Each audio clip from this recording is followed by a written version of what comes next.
Friends, this is Gilbert Andrew Garcia of A Tip from Gilbert. Talk, inspiration, and prayer. Today, we'll be having a rebroadcast, but as always, we'll see you next time. Friends, this is Gilbert Andrew Garcia of A Tip from Gilbert. Talk, inspiration, and prayer. Today, we'll be having a rebroadcast, but as always, we'll see you next time. This is Gilbert Andrew Garcia. Listen to my radio show, A Tip from Gilbert. Talk, inspiration, and prayer every Monday from 11 a.m. till noon on Houston's gospel leader, KWWJ. 1360 AM and streaming live on kwwj.org. Listen on the legendary KYOK 1140 AM and streaming live on kyokradio.org. KCOH 1230 AM, The Source. On San Geek Radio 95.1 FM 1460 AM. And Aliento Radio 101.7 FM and 1540 AM. Call in at 832-570-8075 and follow me on social media. See you then. All right, Houston, this is Gilbert Garcia with another episode of A Tip from Gilbert. I'm so glad to be here, and most importantly, I'm so glad to have my good friend, Amy Peck, council member of District A. Welcome, Amy Peck. How are you? Good. Thank you so much for having me. And we're going to start with a prayer because my goodness, there's madness in the world. It's just madness. And everywhere you look, whether it's what's happening in the Middle East, whether what's happening in Ukraine, whether it's the storm here in Houston, whether what's happening to former President Donald Trump, at the end of the day, man, we need to pray for peace. And that's what we're going to do, to really hope that we get more rational people. And let's not get upset. You know, council member, I read where a lot of people are attacking these workers that are out there trying to do the Lord's work. Their own homes probably don't even have electricity. And there they are in rain and hot, and all they're trying to do is make our lives better. And people are attacking them out of frustration. It's crazy. It is absolutely crazy. Please don't attack the line workers. Yeah, please don't, because not only is it not the right thing to do, and not only should you not be upset and love your fellow man, but it's just going to keep us all from having electricity for real. So let's get going. This is our prayer. This comes from the 2 Corinthians chapter 13. It's called Final Greetings, verse 11. And I'm going to go 11 to 14, but it's not long. Ready? Finally, brothers and sisters, rejoice. Strive for full restoration, encourage one another, and be of one mind. Live in peace, and the God of love and peace will be with you. Greet one another with a holy kiss. All God's people here send their greetings.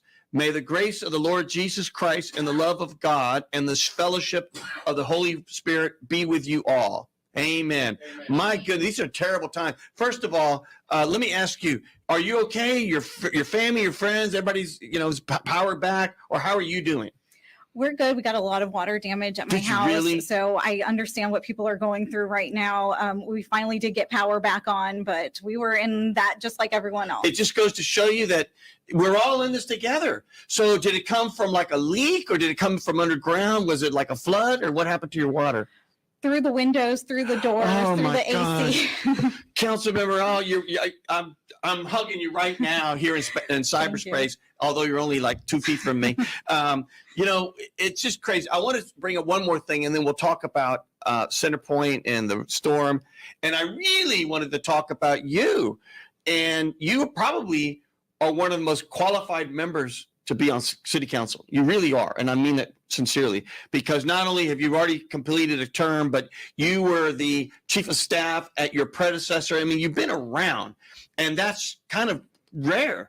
And so I want to talk about that, and like where was young Amy somewhere in life? And did you grow up saying one day, I think I'm going to be a public servant? I mean, I want to go into all that. But first, my goodness, talk about, we need to give peace a chance. And everyone knows that I'm a strong Democrat, and everyone knows that. But my goodness, in no way should we be applauding all this assassination attempt on Donald Trump. We've got to be of sound mind. And for those that don't support him, and of course, I'm a Democrat, we do our battles at the ballot box, nowhere else. And it's just awful. And I've heard, of course, some of my friends, and it pains me. And of course, I always got to correct the record where I can, at least as I see it, which is to think this could be a conspiracy is just ridiculous. I mean, the man barely turned his head, and that was the difference between shot in the ear and shot in the brain. And of course, the shooter's killed, another person was killed. This is real, and it's awful. And I remember growing up when John Lennon was murdered. I remember when they shot President Ronald Reagan. So I remember those things, and it's just terrible. It's just terrible. Absolutely. What are your thoughts? Anything? It's terrible. awful. It's terrible. I think that sums it up. It's terrible. It's terrible. think everyone can agree with that, whether you support the former president or not, whether you support any president or not. Yeah. That is not the right answer. That's right. And, power to them, really think about that. And, who knows the divine intervention that made his head turned or what, but at the end of the day, it was just, it's just a miracle. Yes. And, you got to give him credit. There he is, was back the very next day doing his life, not letting it bother. I mean, it was pretty remarkable. Yes, definitely. And for all the talk about age and so forth, he's 77. I think he's 77. I mean, that's, he's 77 and he just got, attempted assassination. I think if I were 77 and that happened to me, I think I'd be, I don't know, stuck in my house and all worried and nervous. But there he is. Let's talk about the storm because, I just was, there's so much to talk about. And, there's all this talk about who's accountable. And it's quite simple that who's accountable, first of all, the company is a publicly traded company. Yes.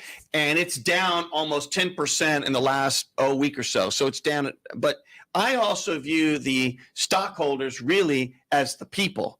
And if you really focus on the people and their feelings, well, the stock is plummeted to like probably 10 cents on the dollar because that's where people are feeling right now. And I had all these interesting quotes from people that are just so frustrated. And I'm going to read a couple of them. And, I understand storms and that happens. But one thing we know, there was a very interesting article by Chris Tomlinson. And it talked all about the PUC, the Public Utilities Commission, and how they're too close to the industry of power that they regulate. Of course, that's who they're responsible to. And he talked all about the whole concept of how many trees are do you know there are 33 million trees apparently in Houston, and they cut one. They cut 1 million. I got to get this right. I will find that story because I have it here. I have so many stories. But the other people they're accountable to is the board of directors. Yes. Now, of course, I was stunned at the amount of money the board makes. Several of those make anywhere from $200,000 to $400,000 a year. Boy, in the wrong field. Yeah, it must be good being a board member. So do you think they're going to really hold anybody accountable when they're making that kind of money? So at the end of the day, and again, these are my comments, and they're not to be construed of council members. So the board members are Wendy Montoya. Now, Wendy, I know. Wendy's great. Wendy, I sure hope you hold people accountable because I was stunned at the amount of money the senior officers make at the shop. So you got all the president and all the guys making several $1 million a year, and then you got the board member who watches those guys making $200,000 to $400,000 a year. So nobody's accountable. Well, you know what? Hopefully the governor will ask the right questions, and I think he is. So keep going, Governor. Barbara Dunagir, I don't know her. I apologize. I probably butchered her name, so I apologize for that. Christopher Franklin, Raquel Lewis, Thaddeus Malik, Theodore Pound, Ricky Raven. Now, Ricky, I don't know, but I know he's also on the Board of Regents. Of course, the reason I know that is because our firm was trying to get hired there. And, we didn't have his support for whatever reason. And they hired a firm in Chicago. Go figure that. Thank you, Ricky Raven. And at the end of the day, almost half of my 40 employees are from the University of Houston system. Are you ready for that? And I've talked to them there. And are you ready for this? I was their gala chairman for the 40th anniversary of UHD, and I was the lunch chairman for their Mexican-American studies. We've done more things for U of H, but I guess it wasn't enough, even though we were an award-winning firm, and they hired a firm in Chicago. Thank you, Ricky Raven. Phil Smith, independent chair of the board. Barry Smitherman, Jason Wells. Now, of course, he's the president and chief executive officer. That's the board. So when people say who's accountable, this and that, it's real simple. The board of directors and the PUC. So, and of course, I'm going to go back to thank you, studio audience. I'm going to go back to the Chris Tomlinson, because he wrote a thing that says the PUC is supposed to represent Texas consumers, but the commissioner's coziness with the companies they are supposed to regulate betrays the unlikeliness Centerpoint will suffer consequences for its atrocious performance in maintaining power lines and poles and the energy capital of the world. I'm going so fast I can't even keep up with my own mouth. At the end of the day, it's a very interesting thing, and his whole point was this was just a category 1. Imagine if it was a category 2, 3, 4, 5. And the other thing that's really interesting, he said that they had cut back. Did you know this? From 2020, they trimmed 700 employees at Centerpoint. Why? Well, to boost profits. I think that there needs to be a whole lot of questions and a whole lot of digging into, but it starts, in my view, with the board of directors. They need to hold that staff accountable, and the PUC. How about you? What's council thinking, and what is y'all's, tone or mood about this whole thing? Because you're probably getting a whole bunch of calls. We are getting a lot of calls, yes. A lot of people concerned. There are so many people in my council district without power today, with an estimated restoration time of Friday. Come on. There's do you mean like this Friday? This Friday. Oh my God. That's just unacceptable. I mean, the fact that they still have no power is unacceptable, but Friday, that's a whole nother level. Yeah, here's an idea. They should make all those officers of the board of directors not have any power until they restore power for everyone in your district. You know what? Yes. If we did that, boy, look how fast they would go, exactly. Right, to get the power going. Hold that thought, because I'm going to come back to that. We have, hold that, producer. I want to go to Douglas at Metro. Douglas, are you there? Douglas. I'm trying for you to Gilbert. 1 moment. Douglas, are you there? Douglas. He's there. Douglas, can you hear me? Yes, I can. Hello, Mr. Garcia. How are you? You got me, Gilbert Garcia of A Tip from Gilbert, with Council Member Amy Peck, probably the most qualified member of City Council. Let me ask you this. I really mean it. You'll hear later as I go through all of her resume and so forth. But let me ask you this. So you work with Metro. How are my friends at Metro doing? Did y'all lose power at facilities, and how are we doing? Yes, we lost some electricity, but, we also had some signals that were damaged. We had some gate arms along the HOV that were damaged. I know Councilmember Peck, 290 is part of your area that you represent. So 290, we had some gate arms along the HOV that were also damaged there. So this has been a big process, and it goes beyond electricity just for us. We also had some water intrusion at some of our facilities with the water coming in sideways. And then we talk about our routes. Metro has nearly 10,000 stops across this region, 1,300 square miles. So looking at all of our bus routes, we had downed trees, we had some fencing, we had other debris, and of course we had power lines. Our safety and maintenance teams have been working around the clock. They have some ability to clear these routes and these roadways. especially when it comes to our transit facilities. So it's really a community effort. Obviously, we're not messing with power lines that are down, but we've been able to restore a lot of our services just on our own from clearing these routes. And of course, safety is always our number one priority. I'm thankful to say that we had no significant structural damage to any of our buildings and facilities. So this has been primarily, just checking out the roof, looking for water damage. Even in our administration building here in downtown, the water was hitting the side of the building with such force that we had some water come in. But really, I say all that to not complain about Metro and Metro's problems, but this has just been a challenge for the entire region, of course, and we've been working around the clock to get our services fully restored. Well, I know we're getting the rail going. Are all the buses now on time? Everybody's back? Everybody's working? So this is a bit of a moving target. Yeah. I know some people will listen to this, later on. So we encourage everyone to visit ridemetro.org/alerts to always get the latest information. But as we are speaking right now on Monday, July 15th, 11 a.m., yes, we have fully restored our local bus service. We were very proud to be able to do that very early on. We have restored curb-to-curb Metro lift services. Those are critical services for so many in our communities. That was a huge priority for us. That started running again, I believe, last Tuesday after the storm. Our HOV hot lanes that I already mentioned, those are all back up and running for the morning commute for the first time, all back up and running with some ramp closures. There's just some gate arms that are too badly damaged to safely operate manually, so we're doing what we can there. Park and Ride was a big one, probably just as big as our Metro Rail. We had a lot of people asking about Park and Ride. That resumed again this morning. There were some limited trips that were canceled, and that was planned cancellations. So we will notify when we have full Park and Ride service restoration. The good thing is for the medical center, which is super critical when it comes to Park and Ride, we were able to fully restore that earlier this morning. And then what you asked about, Metro Rail. So it's important to note that we had shuttle buses serving all three lines over the last week.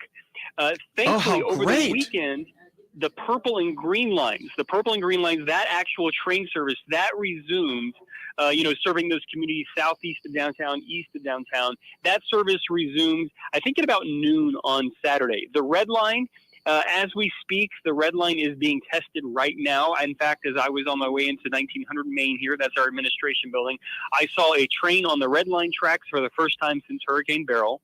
So that was very good news to see that. It had a little MPD escort with it. So if you see the train on the red line right now, or you saw it this morning, it's not back in service yet. We have to do a series of tests to make sure it's safe to operate, to make sure it has the electricity needed.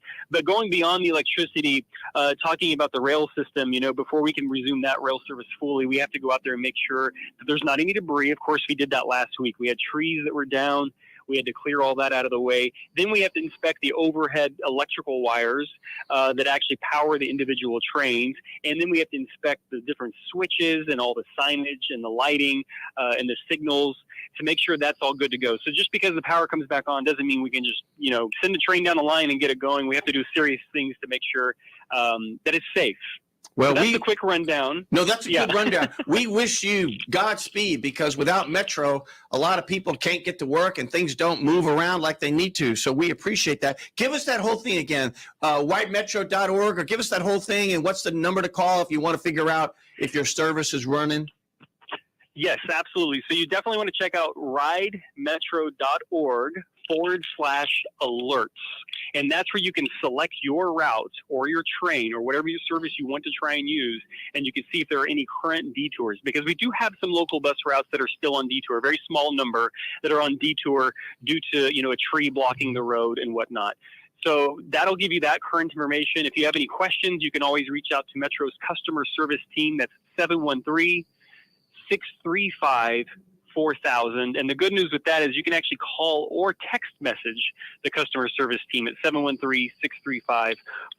And like you said, Metro's, it's a vital service, a critical role in our community. For some, it's an occasional trip to a ball game or concert, but for so many thousands of people every single day, it is vital. Metro takes them to work, to their doctor's appointments, to school. It's the only transportation they have. So trust me when I say we've been working around the clock to fully restore service, and we're very happy with where we are right now. Well, then don't waste your time talking to me. Let's get you out there. Thank you so much for getting us going. We appreciate you.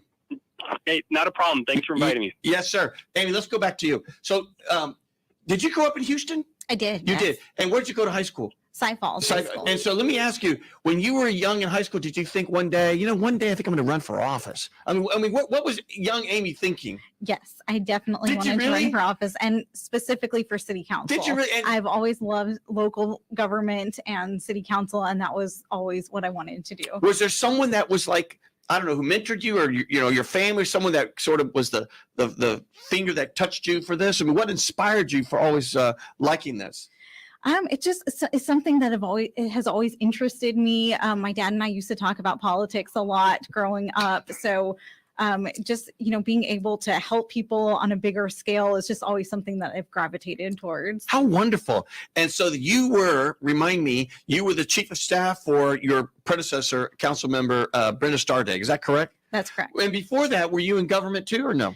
I was the district director for Lieutenant Governor Patrick when he was a state senator. Oh, wow. How wonderful. So when you were with Brenda, you got to, you probably really ran the district, because the chief of staff, except for your case, always runs everything, right? No, my chief of staff is amazing, Lady Yeah. Miranda. She does so much work. I always say you're only as good as your staff. And so I have a great staff, and everything that we do that's great in our office, it's because of them too. That's great. So how many staffers do you have? So I have Liz, Sarah, Josie, and Alan. Great. And so for people who are listening, because remember, we're on 5 stations. It covers all of Houston. There's lots of people. If people want to reach your office because they want to, especially people in District A, what's your number and everything, or website, or how do people, if they say, I lost my trash can because it got blown away or something like that, what do they do?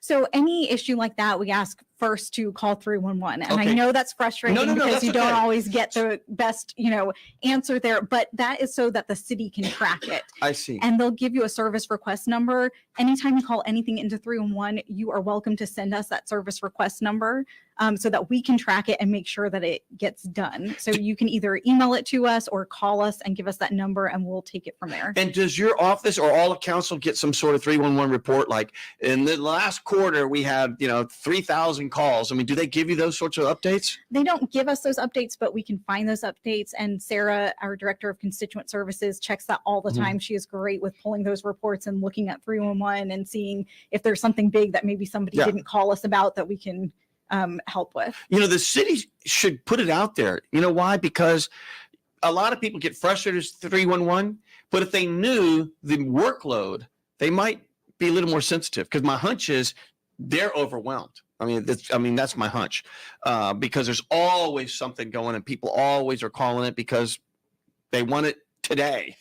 There's a lot of requests into 311 Right? all day, every day. And people get frustrated because a lot of times it will show that the item is closed and taken care of, and it's not. And that's not really 311. That's as it gets sent to whatever department it needs to get sent to. There's issues sometimes there with things getting closed out that shouldn't be closed out. So that's something that really needs to be addressed. It's gotten better over the years. Yeah. But there's still some issues with that. This is an unfair question perhaps, but are there, because someone like me doesn't know, is there like 10 people manning those phones? Is it 100? Do you have any idea? I just wonder how big it is. Yeah, it depends on the time of day and, the amount of calls that they But it's typically got to be get. a lot, So right? it's a lot, but you can also use the 311 app or even email 311. And so that has helped a lot because a lot of people will use the app. It's great because you can kind of geotag if you're driving. Oh, wow. You see something, you can just hit the report button. And then when you pull over safely, don't text and drive. You can then write the rest of it and send it in. There's a 311 app? There it is. So you just go to like your app store and you just go 311 and there it is? Absolutely. Oh my goodness. I'm going to do it right now as we're talking. I encourage everyone to do that. That's really a great way. You can even send photos, and it's just really helpful. There was a time for a while that the app was not really working properly. It is working again. I think that there's probably more than some room for improvement with the app, but it's at least working again. Well, look, everything can be improved for anything. Absolutely. At the end of the day, you're trying, we're trying, we're using technology, and all that's just great. I know we got 3 people holding. We're going to go to them, but I just want to go through because I found that article again from Chris Tomlinson. And it says here that that according to Centerpoint's website, trees cause 20% of unplanned power outages in Houston. Trees. So they say they trim 1 million trees in Houston every year. But do you know how many there are in Houston? 33 million. So that means it will take 33 years to trim every tree one time. And of course, from day one, if you do those guys, 33 years from now, that tree is probably like 5 times bigger. At the end of the day, where I'm going is they need to do a better job. They just need to do a better job. They need to do a better job with this and many other things too. There's a whole list of things that they can improve upon. Yeah, and if it's really about trees, or if that's a big thing, well, we need to do something about the trees. I threw away this article. It just talked about, well, I won't really go into it, about so many people they brought in and so many lines they did and all that. And when you do those numbers, someone like me that's a numbers person looked at it and I said, that doesn't sound very big. If you brought in 12,000 people and they only, walked 6,000 miles, that means everyone only walked half a mile. I mean, in other words, they should be careful on their PR, which is rather than give us a bunch of fluff, they should just say what we want to know, which is how many people now have their power back on, and what parts of the city do not have it, and what resources are being allocated to those parts that don't have it. That's really all that we really want to know. That's what people want to know. And I think one of the biggest things that people are frustrated about, besides not having electricity, is that for a long time you couldn't call anybody. And also the map online hasn't worked since the derecho storm in May. And then they put out a map that's not even accurate, and it shows that people have power and they don't have power. Oh, come on. And it causes panic when your power is out. It shows on the map that you have power. You can't get through to anyone to call, and you are just left wondering, in the dark, literally and figuratively, do they even know? And it panics people. I mean, I get it, why people are so worried that, oh no, Centerpoint thinks I have power. I don't have power. Yeah. And you, of course, mean their app. You don't mean Whataburger. Right. Because, of course, everyone needs to know that for a while there, all of Houston was going to Whataburger. That's sad. Isn't that terrible? It's really sad, but that's where we're at. We were going to Whataburger to find out where the power is. Yep. Holy cow. I mean, what is going on? But I'm going to take one break from the storm, because I voted for the proposition. I forgot which one it was, if it was Prop 1 or Prop 2 or A or B, but the one that said, of course, I ran for mayor and everybody knows, and I had a great time running for mayor. I mean, I really mean it. And I really supported this thing, which is, if council wanted to put something on the agenda, just took 3 people to say, I want on the agenda. Now, when I was Metro chairman, I had absolute power, and I could do the same thing, which is put it on the agenda or not. And if it wasn't on the agenda, nothing happened. And of course, do you know what I did? Anytime I had any board member that wanted something on the agenda, I put it on, period. You know why? I felt it was better for the public to hear about it and talk about it openly than in the cloakroom. So I didn't vote for this committee to look at things that might be on the agenda. Where's the status of all that? I'm not trying to get you crosswise with anything, but where's the status of all that? So Proposition A that the voters voted on to allow 3 council members to put an item on the agenda. Yep. I'm very excited that I was the first one, along with council members Huffman and Evan Shabazz, to put an item on the agenda last year. And so there's a committee now where we are supposed to take items first before going on the council agenda. The way it's structured, though, is that we don't have to take it to committee. Oh, you don't? Okay, right. Good. And, I get where people are coming from, that wasn't voted for us to, go to committee first. But there are issues with the Open Meetings Act that if I have something complicated that I want to put on the agenda through Proposition A, I can't talk to more than 8 other colleagues. And then there's walking quorum issues, too, that if I talk to somebody and then they talk to somebody, it's as if I talk to those other people. So right. If you talk to too many people, you're in violation of the Open Meetings Act.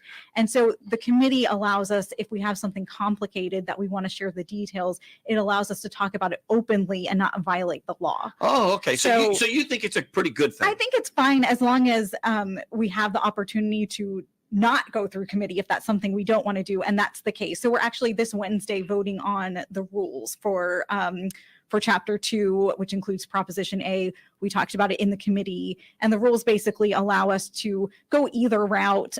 Someone can still refer it to committee after we bring it to council. I'm going to offer an amendment that would allow us to take it to council even if it doesn't get voted in the committee meeting, because you can take a vote in this committee up or down. But the problem is it's a committee of the whole, which means we need 9 council members to vote. And so I'm concerned that what if 9 members don't come to the committee? Right. I still want the opportunity to still take it to council, whether or not we have that vote. So it's a committee of the whole, which means the whole council is eligible to be on that committee. Wow. And who's the chair?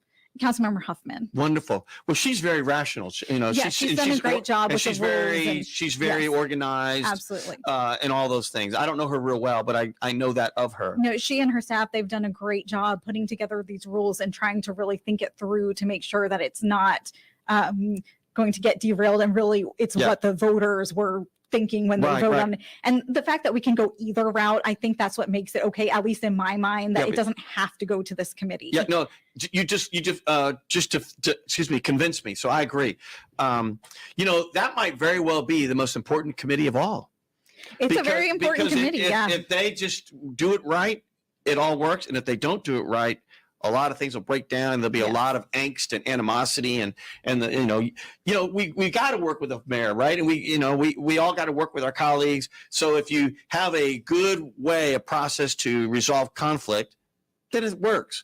But if you don't, it becomes messy. Absolutely. And this mayor has worked with me. I brought an item to him, and he put it on the agenda. And so I didn't have to go through Proposition A, but that might not always be the case every single time. So I think it's a great rule to have, because we don't know what mayors in the future might not be so willing to work with us. You mean like the last one?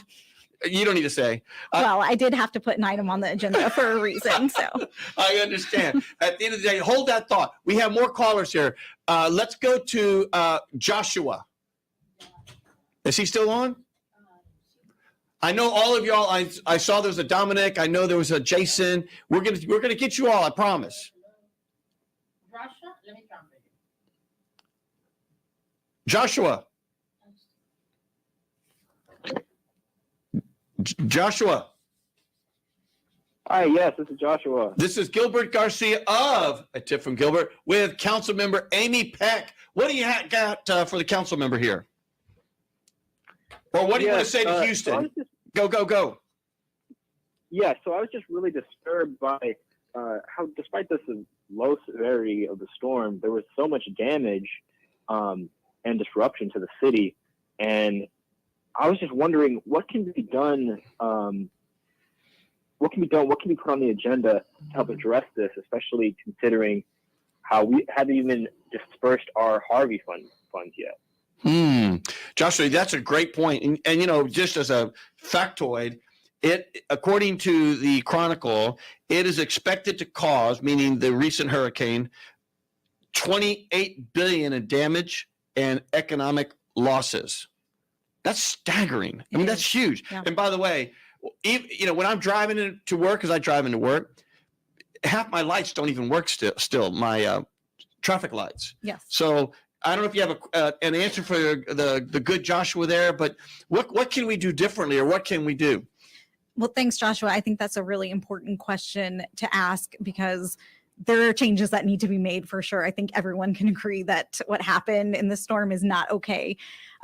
Most of the regulatory authority for CenterPoint lies on the state level. So we have some oversight over CenterPoint, but the Public Utility Commission has if CenterPoint appeals anything to them, they have basically the final say. And so most of the changes need to come at the state level, as far as, how they planned this, what they did, any changes that need to be made.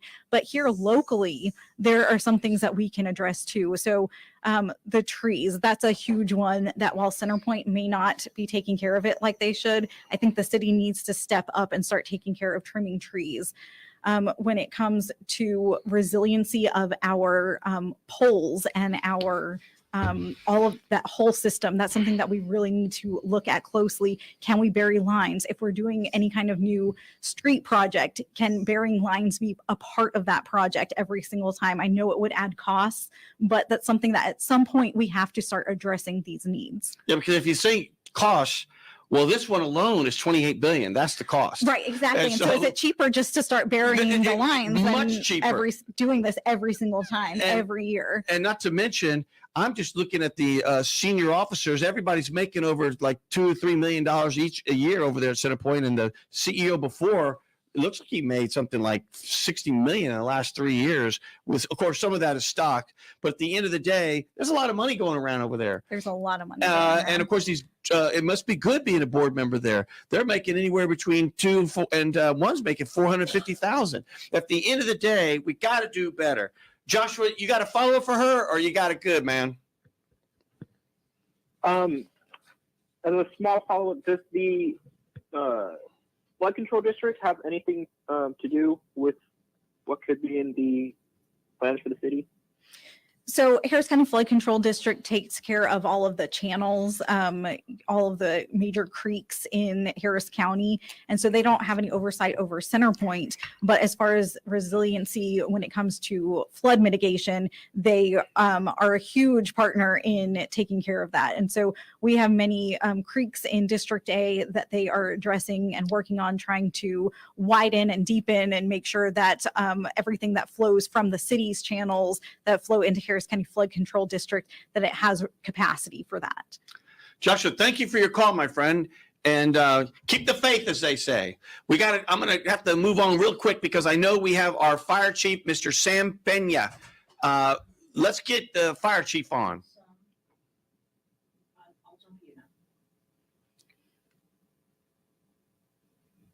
Chief, are you there? Chief Pena.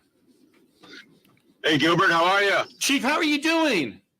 We're doing good, man. You doing okay? I am. So, Houston, you've got, of course, our fire chief, Sam Pena, and we've got, of course, Chief Amy Peck, Council Member A, here in person in the studio with me. And welcome to the show. And let me ask you, first of all, the most important question that everybody wants to know, did you lose your power? I did. We got power back on Friday. So we experienced the same frustrations and the same hardships that a lot of people did. And a lot of them are still without power. Well, Chief, what about the stations citywide? Are all the stations live now with power? Everybody's online or no? No, we still have 2 stations that are off the grid. They're on generator power. And initially, we have all our fire stations on generator. Every one of the stations has a generator.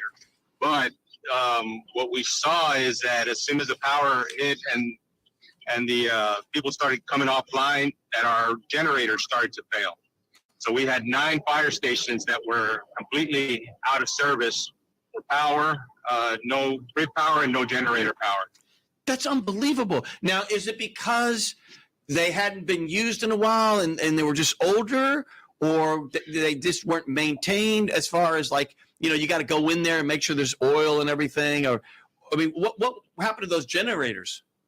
So we have a policy to ensure that we do an operational test once a week. But, the mayor mentioned it and council has been vocal about it. We are so far behind in deferred maintenance. Just throughout the city on city facilities, and that includes our fire stations. So even though we had the generators, even though they come on once a week for a short period of time, the extended use of those things kind of highlighted the gaps that we were seeing.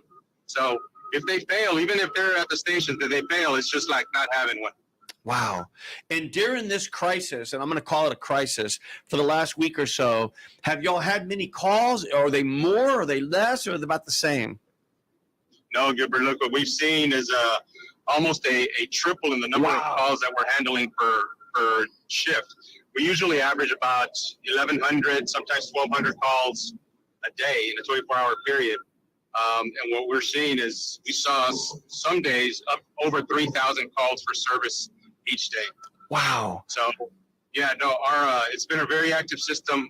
The men and women of the fire department, not only the fire department, police department, and all city employees have been really doing outstanding work in trying to make a positive impact for our community. Well, we so appreciate y'all, and I bet you many of the fire department and civilians that work for the fire department, everything else, I bet you many of them don't even have power today. And here they are. Absolutely right. And here they are putting the citizens first ahead of their own families.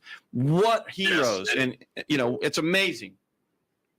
No, it is, and my hat is off to them. The dedication, the professionalism that they show for our community, because look, they're living through the same issues that the rest of our city is, and a lot of them have spent a couple of days in a row at the fire stations.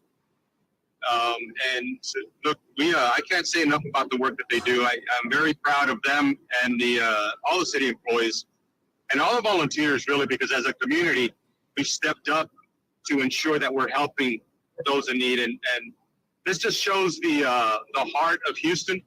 This is a big, small town. And look, it's important to focus on that as well, right? In that it doesn't take a storm. It shouldn't take a storm for us to look at the positive things and people that are in our community. And I couldn't be more proud of the work that our first responders and volunteers and city employees are doing. Well, Chief, that is so great.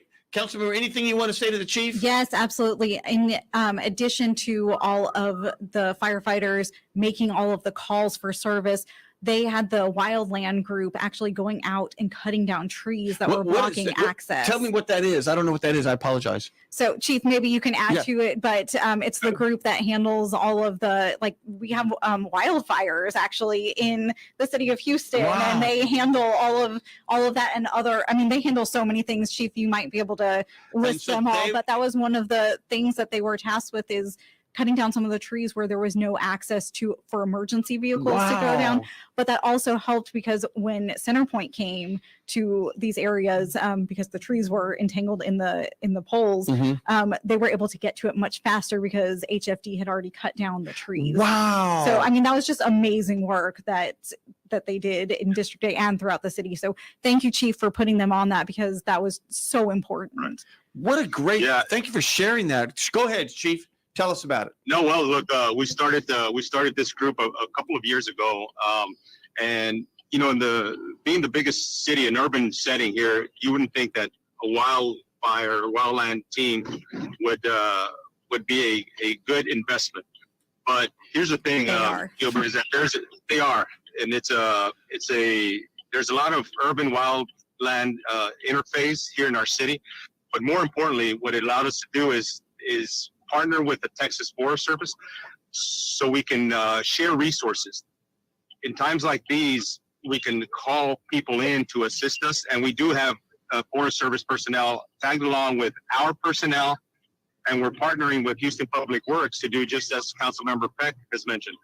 We have the team going out with saws, and they're just cutting up debris and trees that are preventing access for not only emergency service, but vital services like trash pickup and public works people that are trying to get in, as well as the line workers that are trying to gain access in to restore this power. So it's a vital work. I'm glad we made the investment, even with the initial pushback that we got.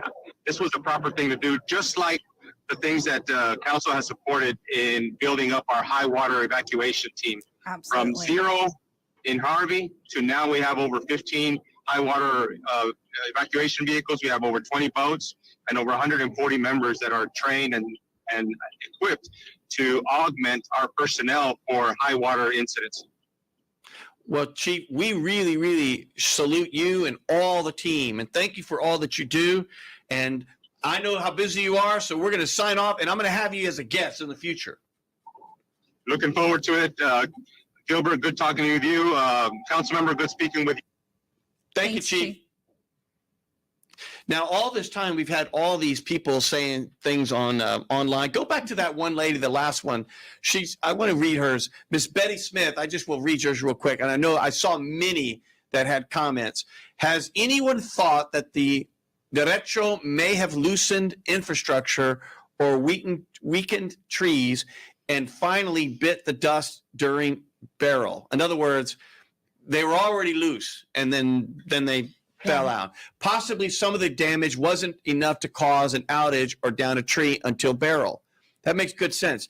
Centerpoint was focused on the repairs after the derecho and not the infrastructure as a whole. We need Centerpoint to be more proactive on an ongoing basis. That makes sense. I expect our electeds to double down on Centerpoint and make sure the attention to ongoing infrastructure is tracked and reported on. I think that's great. Yeah, and I think that's definitely the case.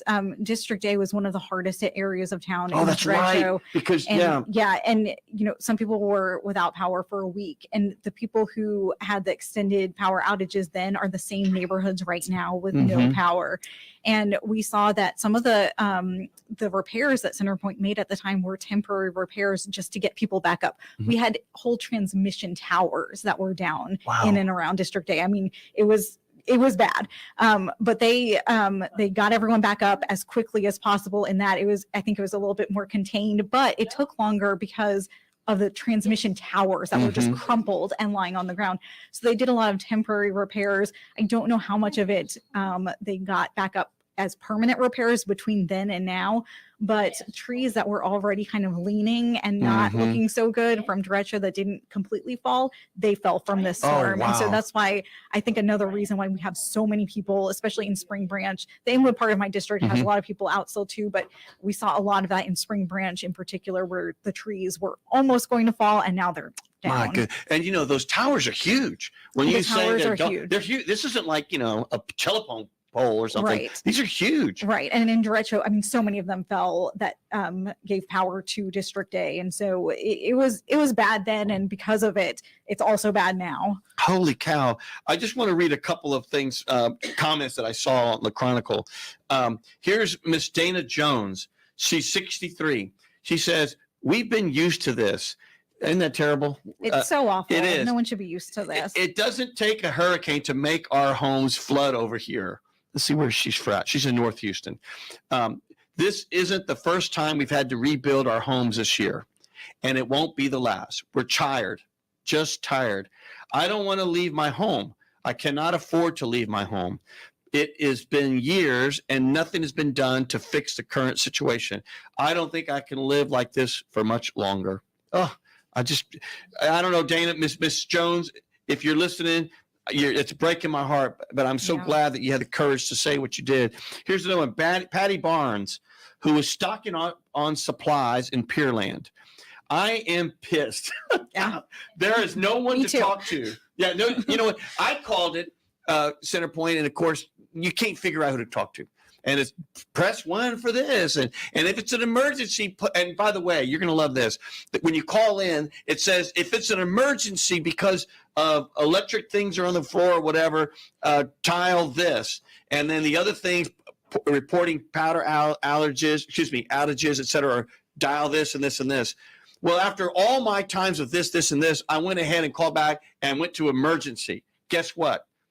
Nobody answered. Nobody answered anything. But an emergency. I mean, what if there had been a fire because the line was down and someone was electrocuted? I mean, it's just terrible. I'm going to give you that last word. Hold that thought. So it says here, my mom tried to call and there was no answer. We're just flapping in the wind or no wind, like everyone says. I mean, and I'm just going to do one more. Atlantis Hubbard, a mother that was in the gallery furniture to cool off. So she was there in the cooling zone. Every time the wind blows, we lose power. So I was counting on that. Isn't that terrible? It's awful. It's still frustrating, though, especially with the lack of communication. I haven't heard anything from Centerpoint, and it's going on something like 3 days now. You'd think they'd at least have a timeline. Well, I guess they should have just said to you, go to Whataburger's app, because they'll at least tell you when, what's working and what's not. Yeah, I didn't mean to cut you off. What do you think, council member? Yeah, I really think that communications is key here. I mean, obviously, this shouldn't have happened in the first place, but if it did, then Centerpoint needs better communication. They need those maps up. They need to send the correct power alert text messages that just lets people know that we know your power is out. We got you. Like, we're going to get to you. Don't worry. But that wasn't even happening. Yeah, and and they shouldn't put out fluff. Let me see if I have that article. Could you hand me that can right there, will you? And it says, it's right there underneath. See that trash can? It said something like, oh, they had 6,000 linemen and so many this and that. And I'm like, don't tell us all that. Tell us when our power's coming back on. Here it is. So they were doing this whole PR thing. They need a new PR department, I think. And it said here, and they always do these things where they'll say, and this, and they project out like 3 days. Instead of saying, and it hasn't been right any time that they've sent that out. Well, actually, one time it was right when they said they would get 1 million people back up by whatever day that was. But since then, I don't know. Yeah, and I don't think it's a victory lap to say, and we only have 300,000 still. That's all we have left. I'm like, that's like the whole city of Corpus Christi. I mean, it's like, that's a big number of people. It's a lot of people. So don't take a victory lap. So it just said here, and I'm just going through their website here, and it just said number of crew members deployed, 12,000, more than 12,000. Well, if it was like a whole lot more, they would have put a bigger number. Miles of circuits walked, and this is as of 8 p.m. Friday, so that would have been roughly 4 days. More than 8,500. Damaged trees removed, 6,000. Well, when you do the math, with 12,000 people doing all that work, it doesn't sound like very much. So it's kind of like, rather than tell me this, because it doesn't sound very much, just tell us where you're working on and when is the power going to come back on. Really, that's all what areas are you working on and what can we expect? That way people can say, if they knew, they could say, well, my power, they're not going to get to it for 4 days. I'm going to go visit my family in some other city, or I'm going to go to a hotel or what, at least they would know. So that people could prepare. That's right. That's it. Prepare rather than just sitting around. I'm hoping and I'm calling and I'm getting frustrated. Let's go to another caller there. You're popular today. Let's go to Bryant. And I know there's a lot of people calling and on hold. We're going to try to get to y'all as soon as possible. Hello. Bryant, was there Bryant? Bryant? Go ahead, Bryant. Yeah, Bryant. Bryant, are you there? Bryant. Brian. I apologize to you, Brian, but thank you for that. This is Gilbert, and I'm here with Councilmember Amy Peck. Brian, what do you got? Hello, Gilbert.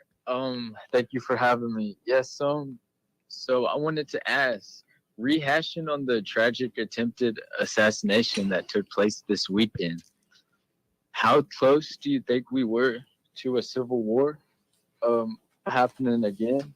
And what's your opinion on how this will affect the political landscape moving forward? I'm going to let the council member answer that, but I can, for my say, think I don't think we were close to a civil war, but I do think we were. If he had been assassinated, it would have caused a lot of chaos, because not just because the country's so polarized, but because the convention is just, today, right? Is it today, tomorrow? It's like right now. So imagine if he had been assassinated, well, then the whole Republican Party would be somewhat in turmoil, because who's going to be the nominee? There's not even a VP candidate yet. You can imagine the turmoil. And then the conspiracy theories around all of that. I don't think we were close to civil war, but I do think it would have been chaotic. There would have been all kinds of, I predict, violence or other sort of offshoots of people that are just so frustrated. No telling what would have happened. What do you think, council member? I agree. I think there's no telling what would have happened. Thank goodness we don't have to figure out what would have happened. Right. Amen. But I don't think that we were close to a civil war with that. I think the average person, mostly everyone in the United States, agrees it was not okay, whether you're a Democrat or a Republican. No one wants to see anyone dead. And Amen. So I think that everyone can agree on that it was not okay. And then moving forward, should that have happened, I think people would have been reasonable about that. I think it would have been, though, very chaotic. It definitely, there would have been chaos for sure. Conventions here, and there's not a vice presidential person on the ticket yet. And, they probably would have had to go through all the rules to figure out how do we even choose a nominee now. Absolutely. It would have been just a mess. And I don't think, especially, look, I'm a Democrat, but we don't want to win that way. The people need to decide. We certainly don't want some assassin to impact this race and to decide. So, Joshua, that's our take. You have a follow-up for her? Brian, I'm sorry. Brian, I apologize. Brian, do you have a follow-up for her? No. Well, that was my only question. Thank you. Thank you for joining the show. Call again. Let's go to our next caller. Is there Dominic still there? Dominic? Dominic, are you there? Hello? Dominic, can you hear me?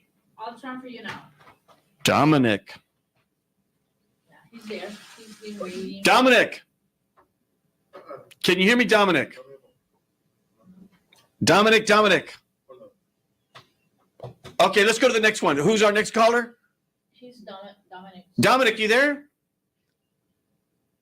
Next caller. Let's go to the next one. Quick. He didn't hang up. Next one. Hello, Richard? Justin? One moment. Sorry there, council member. We're having a little bit of our own difficulties. No problem. Justin, are you there, Justin? Yes, Justin is here. All right, Justin, you have me, Gilbert Garcia from Gilbert with Councilmember Amy Peck. What do you got? Hi, this is for also Gilbert and Amy. Also, the question: what do you guys think about Greg Abbott's investigation on CenterPoint Energy? Well, the answer is we'll let the council person opine. I think it's premature. I think he's still just trying to get his hands around it. And I think he's back. He's asking all the right questions. I'm optimistic. And so I think he's going to really let all this happen. And then my hunch is the legislature, there'll be hearings and all kinds of investigations, not so much for finger pointing, because there's sort of plenty of that going around, but more about how do we prepare for the next storm, because hurricane season's just started. And so what do you think there, council member? Yeah, I agree. I think that it's heading in the right direction. I'm glad that he is calling for an investigation. There's already a committee meeting scheduled at the end of the month by the state. And so they're already making those steps and moving forward with those investigations. I know several state elected officials in the Houston delegation have asked questions. They've sent letters to CenterPoint. Representative Lacey Hull has sent a letter, and she's in my area, asking the right questions. And so I'm very optimistic, but something needs to change. We can't get to next year hurricane season with the response of, oh, we're still investigating. It doesn't take that long. We know what the issues are, so let's just get right in there and start fixing them. And so that's my only concern, that this might get dragged out for a long time, but I'm glad that we're at least moving in the right direction. I think if it gets to the governor, which it has, he's not going to let it rest. So yes, something's going to happen. Yes, and it needs to. Whether it's changes in leadership there, whether it's changes in process, but I know one thing. Board members, and I'll probably call all you guys out again at the next meeting, because I just think people need to know, don't just go raise rates on everybody. That's not the answer, because at the end of the day, there's plenty of money going around. There's plenty happening, and we should be getting a better return on our investment, meaning we are really the stockholders, even though we're not technically the stockholders, but we're the customers. We got 2 minutes, so hopefully we answered your question. I want to give the last 2 minutes, and please call in again, my friend. I'm going to give the last 2 minutes to Amy Peck, because can you believe it's already been an hour? I can't. I can't either. I mean, it just flew. It did. I'm gonna have to have you back, because I didn't even get a chance to go to all the things I wanted to talk about, because we were so dominated by the news. You got 2 minutes. Tell everybody about what's going on with you, your office, and everything else. Please look in the camera right there. Well, in District A, so District A is Northwest Houston. We continue to work on flood mitigation, on quality of life, on supporting police officers, firefighters. Public safety is huge for us in District A and throughout the city.